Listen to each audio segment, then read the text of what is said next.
For some reason that we'll probably never fully understand, an extraordinary outpouring of energy began to occur around the year 1100. It was so powerful and so passionate that it transformed the way the world looked and thought about God, about justice and power, about women, love and art. This story starts with the almost unbelievable life of the woman we will come to know as Eleanor of Aquitaine. Eleanor had virtually everything this life can grant: sunlit beauty, inherited power and wealth on a phenomenal scale, kings as husbands, kings as sons. She lived an epic life in the middle of a whirlwind, entangled with 5 mightily powerful men who fought for more than a century to control Western Europe. Surrounding them is an incredible array of people who lived in that world, doing incredible things, from building stone cathedrals that streamed with sunlight, to fighting 2 crusades, to inventing fictional characters we still read about. We know of only a few of them, and what we do know of even these favoured few is limited by their records and our own comprehension. Come with us as we journey to meet Eleanor of Aquitaine, Henry Plantagenet, Richard Lionheart, King John, and all the remarkable people surrounding them. To be in their presence is an exhilarating experience.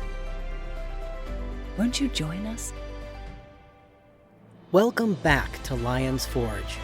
My name is Beckett, and I want to tell you a story. An epic, true story of 5 kings and the Lion Queen. Episode 8. The Glorious Trumpet Call. It's the year 1145. Massive forces are building across the world. A crusade, the world war of its time, is about to begin. It will engage men from Paris to Jerusalem in battles witnessed by the gods themselves. Habituated as we are to instant news and instant responses to it, we're surprised that Pope Eugenius, new to the papal throne, didn't react publicly to the news of Edessa's fall for a year or more. Of course, word of the tragedy had filtered only slowly back to Europe, bits and pieces from traders, refugees, and mercenaries, the stories confused and fragmented. At first, no one could believe what they were hearing. It would be as if we were told Tokyo has disappeared. Sheer comprehension of the scale of the disaster took time. Late that summer of 1145, bishops of Armenia, traveling to Rome to meet with the Pope, brought more reports, included heated messages from Raymond, the ruler of the surviving Crusader state of Antioch. Raymond's word carried weight.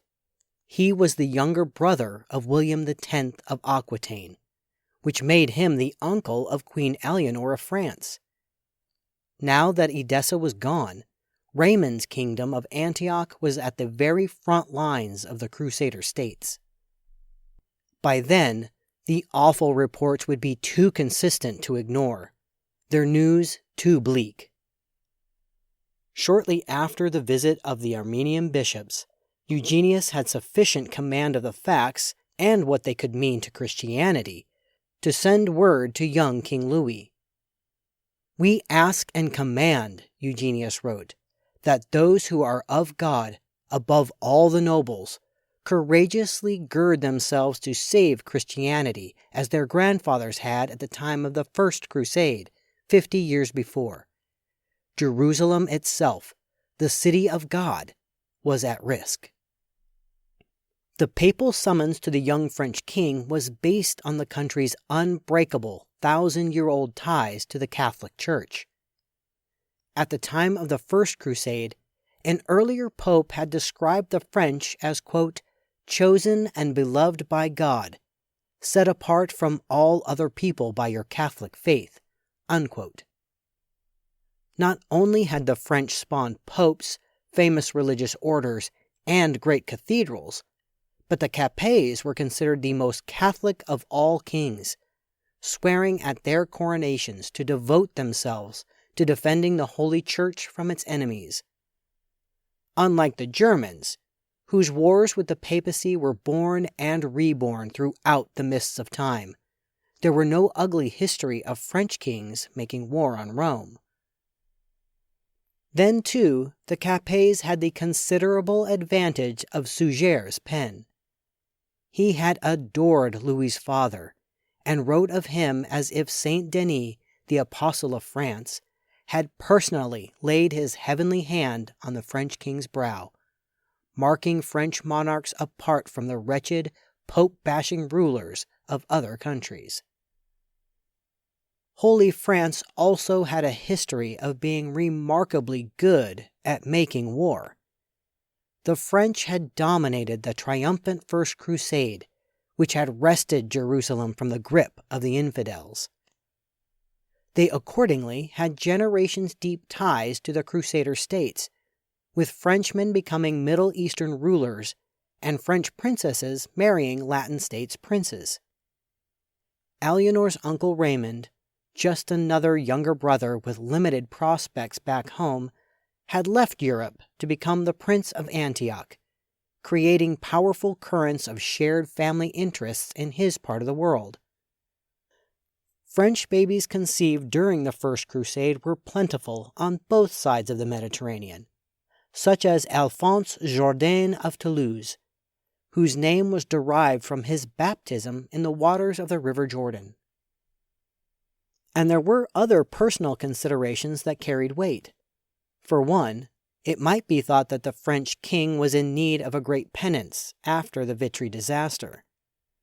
The timing of Eugenius's letter was thus perfection, since Louis had already been considering his own response to the fall of Edessa. He had told some intimates that his long-dead older brother Philip, the boy prince who fell from his horse in Paris, had intended to go on pilgrimage to Jerusalem, but had died before he could make the trip. Louis, devoutly religious, wanted to fulfill his dead brother's vow. By the time Eugenius's letter arrived, the French king was predisposed to swear an oath to gird himself for battle against the infidels, a first in history. No other reigning monarch had ever gone on crusade. On the other hand, his advisors were reluctant, worried about the king's lack of an heir and the still delicate stability of his kingdom. Pope Eugenius, hemmed in by the unsteady political situation in Rome, felt he couldn't travel to press Louis. But this pope had a powerful tool. If anyone alive could overcome the petty foot-dragging of court bureaucrats in Paris, it would be his mentor and advisor, Bernard of Clairvaux. It was agreed. Bernard would preach crusade at Louis's Easter court in Burgundy the following spring.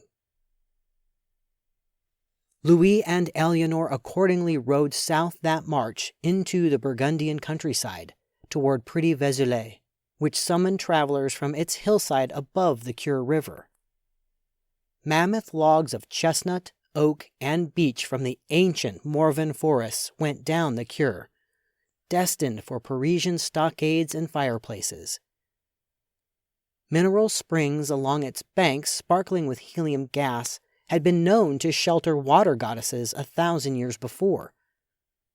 A mere 300 years before, Benedictines from zealous Cluny had built a monastery there, fronting along the local road to Compostela.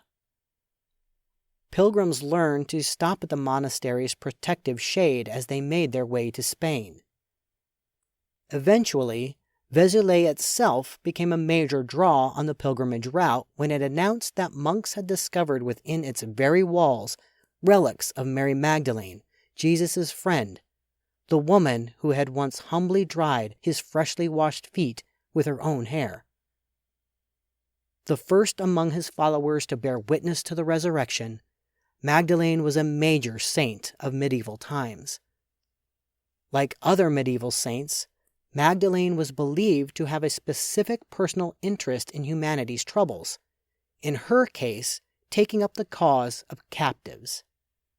given that you could be held captive for a crime, a debt, a stumble on a rubble-strewn battlefield, a political dispute, purely for ransom, or to serve as a human bond that someone else would live up to a vow, there were a great many captives about, and most of them longed for a less restrictive lifestyle.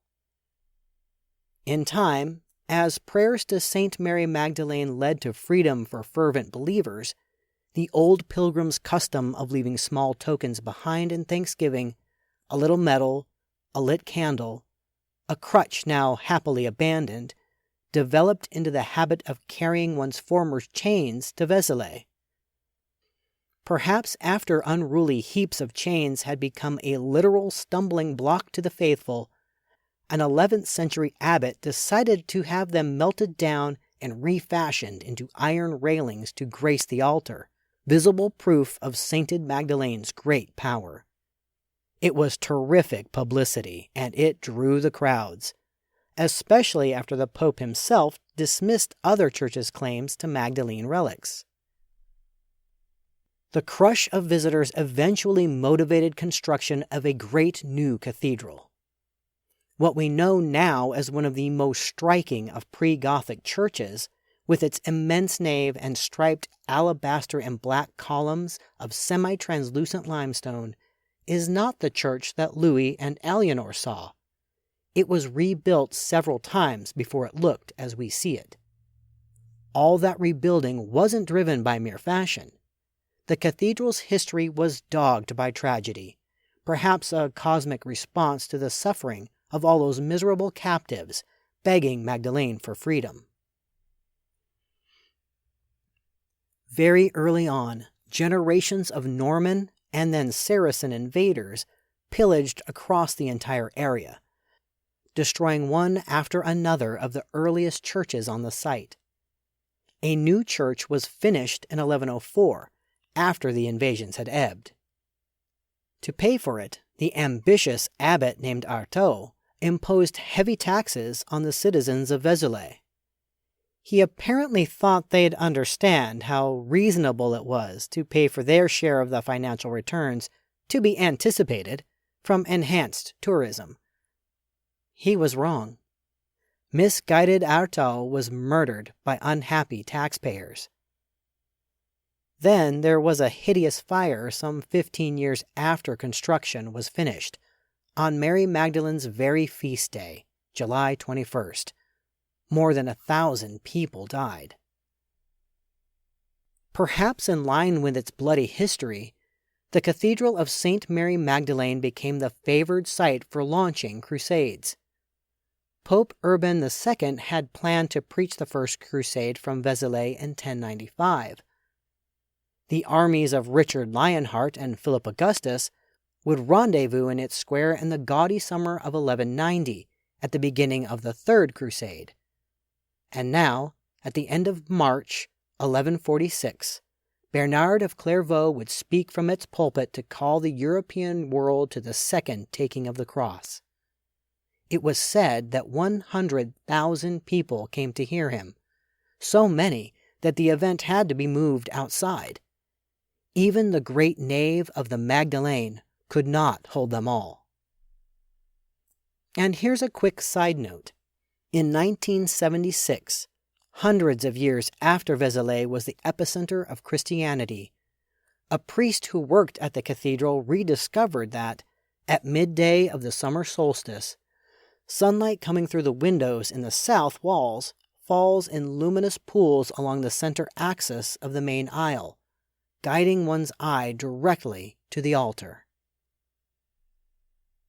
Bernard of Clairvaux's sermon at Vézelay that Easter Sunday, 1146, was witnessed by a man named Odo of Dieu. Odo, who will be with us for a while, was Suger's successor as abbot of the great French Cathedral of Saint-Denis, Louis Capet's personal chaplain, and a cranky chronicler of the Second Crusade. He sounds thoroughly impressed with the scene at Vézelay. Since there was no place in the cathedral that could hold the multitude of participants, a wooden platform was built for the abbot in a field, so that he could speak to be both seen and heard. Bernard mounted the platform together with the king, who wore the Crusaders' cross. It was immensely meaningful. Crusaders were to wear their crosses until their vows to save the Holy Land were fulfilled. Some proud veterans who died in their beds years afterwards had themselves depicted on their sepulchres with their Crusader crosses prominently featured on their tunics.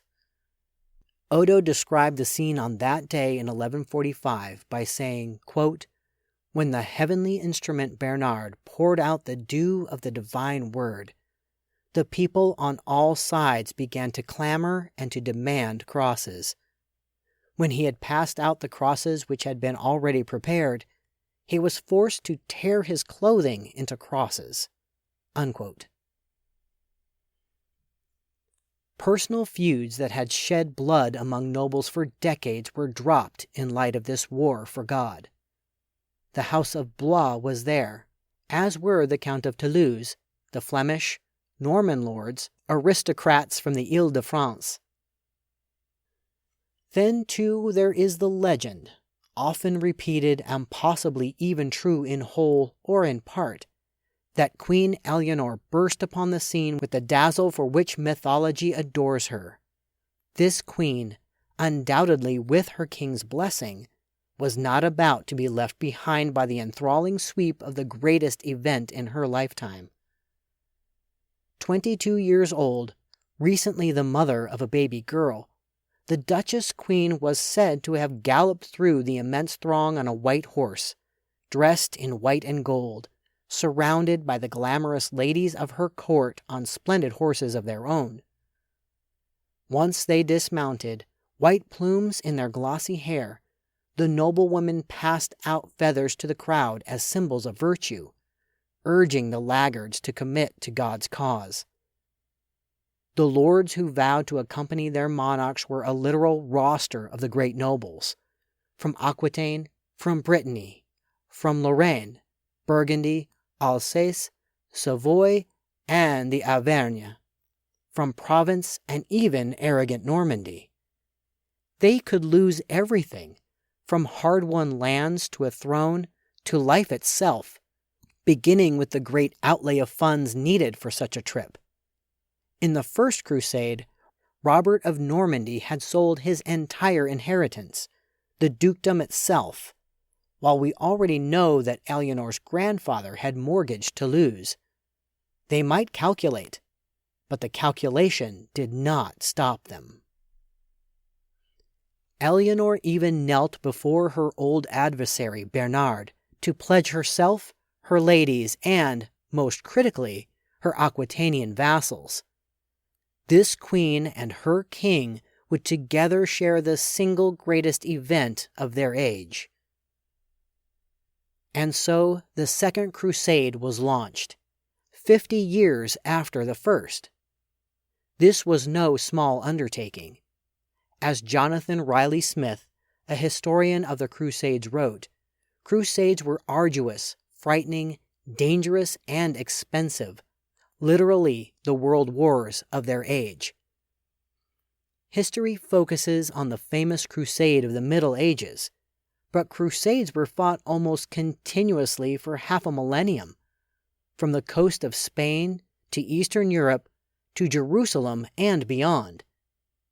It would have been difficult if you'd been a European male alive over a span of some 500 years to avoid pressure to enroll for the fight, despite alarming past experience.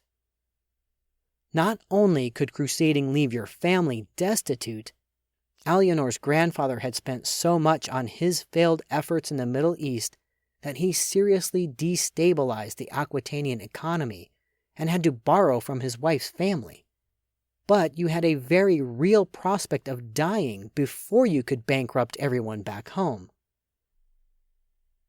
It's impossible to do more here than crudely summarize the ocean of legends, histories, and analyses that critique and justify why men would travel half a world to fight utter strangers and risk losing their lives and their fortunes.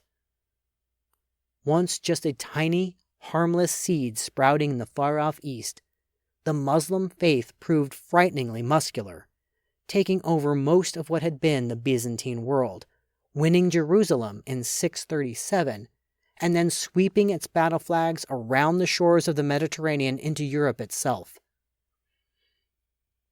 Christianity would spend the better part of 500 years reconquering Spain from these powerful invaders, who also brought their science, their food, and their art. Even France itself, the strongest of medieval countries in Western Europe, had barely been saved from Islam thanks to the sword of Charles Martel in 732.